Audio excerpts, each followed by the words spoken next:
The Chase Sapphire Preferred has long been regarded as one of the best mid-tier travel credit cards out there, which is why it's been in my wallet for over 4.5 years now, and probably why I still have the old design. Yes, I've been paying the $95 annual fee every single year, but all of the perks and benefits make it more than worth it. Not to mention the load of points that you could potentially earn with the card. And that all starts when you first sign up for the card and get 60,000 points when you hit the minimum spend of $4,000 in the first 3 months, which is the same bonus I got over 4.5 years ago. If you were to cash those points out, you would be redeeming at the minimum of 1 cent per point value, making that bonus worth $600. That's already more than 6 times the annual fee and more. But if you redeem those points for travel booked through the Chase travel portal, then you'll be getting 1.25 cents a point in value, giving the bonus a total value of $750. You'll also be able to redeem at that 1.25 cents a point rate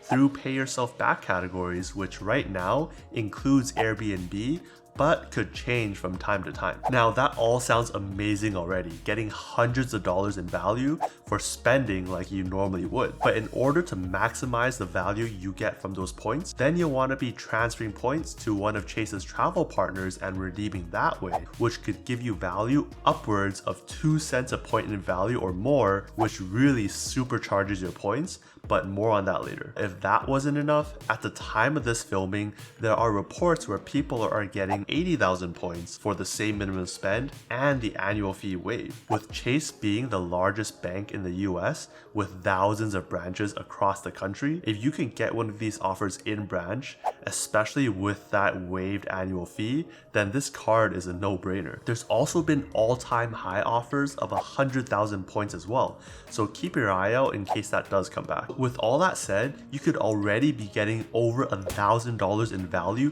just for the sign-up bonus alone. And the points don't just stop there, because the card has some pretty strong categories where your spend will give you extra points. First, you'll get 5 times points when you book travel through the portal, where you can redeem for flights, hotels, car rentals, travel activities, and cruises. And that's the same portal where if you redeem points there, you'll get 1.25 cents a point, which is quite useful if you don't want to go through the hassle of transferring points out to travel partners and still get higher than 1 cent a point in value. Now, if you instead spend on travel outside of the portal, then you'll be getting 2 times back on that spend. But this category is pretty broad in definition and includes things like flights, hotel and car rentals, to Uber fees, buses, parking, and more. Then 3 times back on dining, which includes delivery and takeout, 3 times on online grocery purchases, excluding Target, Walmart, and wholesale clubs, and lastly 3 times on select streaming services, with 1 times back on everything else. To try and counter the annual fee,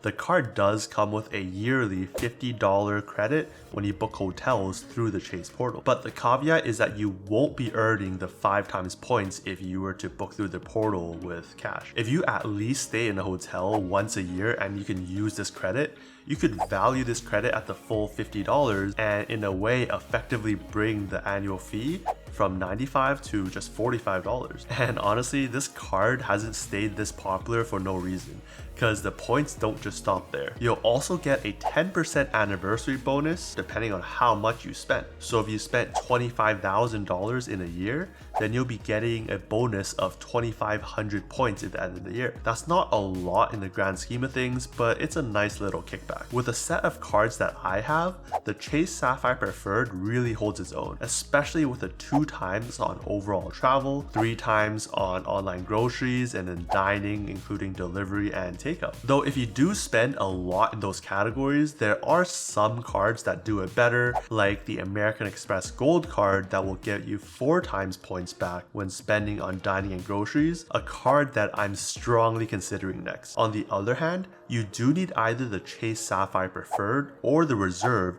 in order for you to pool your points together and then transfer them to travel partners to redeem for upwards of 2 cents a point. With the Reserve costing $550 a year, the Preferred is a much better value if that's what you're going for. Now, before we go over some redemption examples to maximize the value you get from the points, I do want to go over a few other perks that the card has. Because it's a Visa signature card, you will get the whole host of perks that the Visa network includes, like Shift and Skillshare or access to the Visa Signature Luxury Hotel Collection that gives you perks and credit when you book through the portal. These perks could come in handy, but I personally haven't used these. And the same goes for the pretty random 5 times points back on Peloton bikes and tread purchases. Instead, what has come in handy are the travel and purchase protections, which I'll put on the screen here, from cancellation and delay insurances, to purchase protection and extended warranties. Thankfully, I never had to use the trip insurances, but what has come in really handy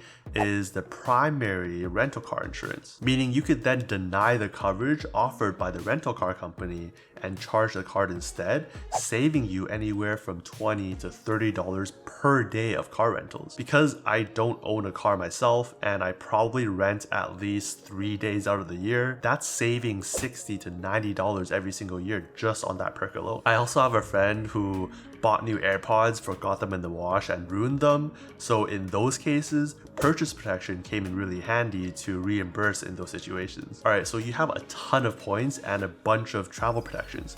But how can you put all of those to use? Well, you could redeem through the travel portal at 1.25 cents a point, but like I mentioned earlier, the best values come from when you redeem through one of Chase's travel partners. There's a long list of partners that you can do this with, and I'll have resources down below for examples, but let's go over some of the sweet spot redemptions. Maybe you want to visit New York in the summer and want to stay at a fancy 5-star hotel like the Park Hyatt New York, just steps away from Central Park and 5th Avenue for shopping. A night here would usually cost you $1,000 a night for a normal king bed. However, because World of Hyatt is one of Chase's travel partners and one of the more valuable ones actually, you can transfer over at a 1-to-1 point ratio. Then if you use points to book instead, you'll only need 40,000 points for the same room, giving you a redemption value of 2.5 cents a point.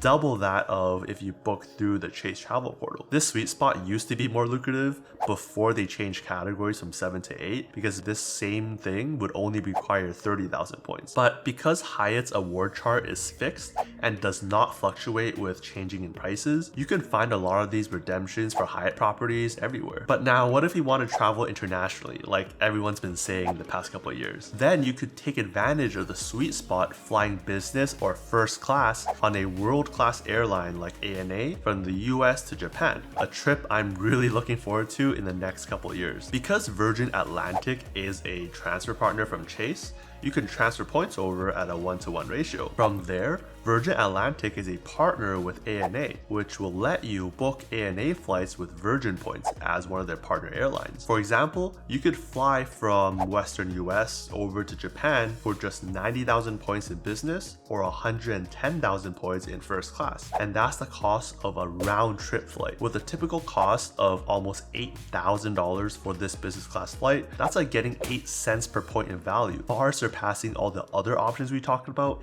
including the World of Hyatt ones. If you instead want to splurge for the first class flight, which usually costs over $21,000, that'll give your points a value of 19 cents a point, which is really mind-blowing. Now, of course, if you wouldn't have paid those cash values for those flights anyways, then these redemption values aren't going to be exact. But for a lot of people, these are really the only ways people can experience traveling in luxury without paying the luxury price tags. A fair warning though, because these are one of the best sweet spot redemptions, you'll want to book far in advance because availability could be really limited. Now, travel aside, a couple lesser known things about credit cards are retention offers and outside offers like Amazon. Some companies like American Express give you really lucrative offers to keep the card for another year. For example, I was able to get the 55,000 point retention offer, which for me is valued at over $1,000 twice in the years that I've had the card. Unfortunately, Chase is nowhere near that level. And for most of the people that have tried, they've been unable to get anything. And even if they did, they would have only gotten maybe $60 a couple years ago. Then when it comes to Amazon offers, the 1 for Chase points comes up pretty often. From time to time, you can redeem just 1 point to trigger a discount at Amazon from 30 to 50% off on your purchase. With Amazon having basically anything you could need, these discounts come in really handy and can save you a lot when you can cash them. With all that said, how do you know if this card is right for you? Well, first off, if you're not into traveling at all, or if you're over 524, which means you've opened more than 5 cards in the last 24 months, then this card is not right for you. On the other hand, if you like to travel, even basically or domestically, then you'll probably want to consider this card. You could get ultra high value by putting in some work and going through travel partners, or you can go the basic route to get decent value by going through the Chase travel portal, both of which will make this card a pretty strong travel card. Because remember, if you're able to use the $50 hotel credit every year, that already brings the annual fee down to an effective $45. With all the perks, benefits, and opportunities this card provides you, in my opinion, that's a low price to pay, especially when the sign-up bonus itself is already hundreds of dollars in value. Though to really supercharge your card, you'll want to get other Chase cards to give you a higher earning in different categories, like getting 1.5 times back on everything with the Chase Freedom Unlimited, or 5 times back in certain categories with the Chase Freedom Flex. So check out this video where I break down that Chase trifecta to show you how you can get the maximum value for all of your spend. Thanks for watching, and I'll see you in the next one.